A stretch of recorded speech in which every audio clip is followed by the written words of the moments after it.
we started looking for directors, a little bit of the magic was gone every time I spoke to a director. And there was something about David when he showed me a Berlin that I had never seen before.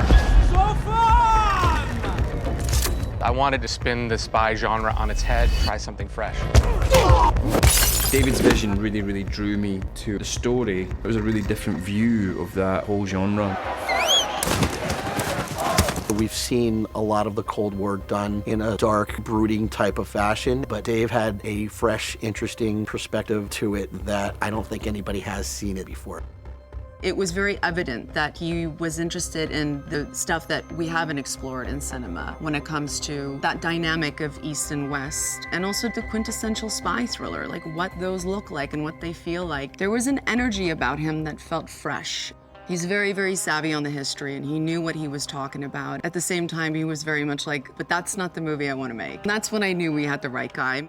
David just came in with such a visual and such an idea of what he wanted the heart of this film to be. It was brave, it was refreshing, it was provocative. I knew he was the person that I wanted to make this movie with, no matter what. I was pretty thrilled about working with David Leitch, our lovely director. One of the nicest things about working with David is he's done so many films and is so experienced. He's great. I mean, he really knows exactly what he wants.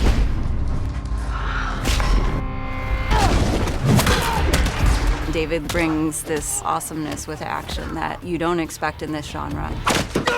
There's no action inherent in the graphic novel, and that was really brought to the project by David. The minute Dave was attached to this movie, I knew, okay, there's going to be probably a lot more action in the movie than there is in the book, and indeed there is. I'm not personally interested in just action for action's sake. We shoot it in a particular way to tell a story. It's an impressive set of skills. Talents can be overrated. I saw that there was a real opportunity to arc her character along with the action thematically, with her emotional dilemma that she's going through. The action drives you through her existential crisis until you think all is lost. We had to come up with something that we've never seen before. David has his finger on the pulse of action and what the fans want. His credentials are exemplary when it comes to action. He is a master technician. It's showing you the machine of what is happening from second to second, from beat to beat, from punch to kick, and it's utterly compelling. What I always do is try to give your protagonist problems to solve. That's what I do as a fight choreographer, and that's what I did as a director.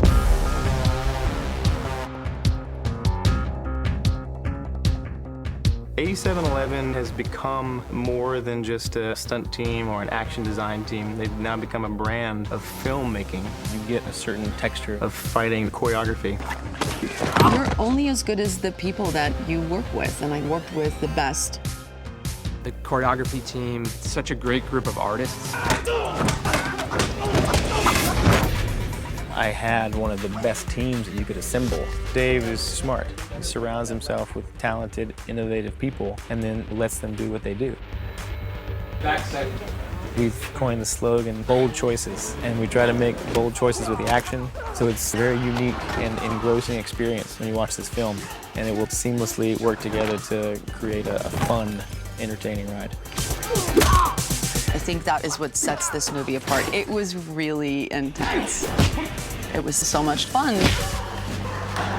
I'm most proud of the fact that the action arc works incredibly well, and as we devised it, it was the most fun I've had making a movie in my entire career.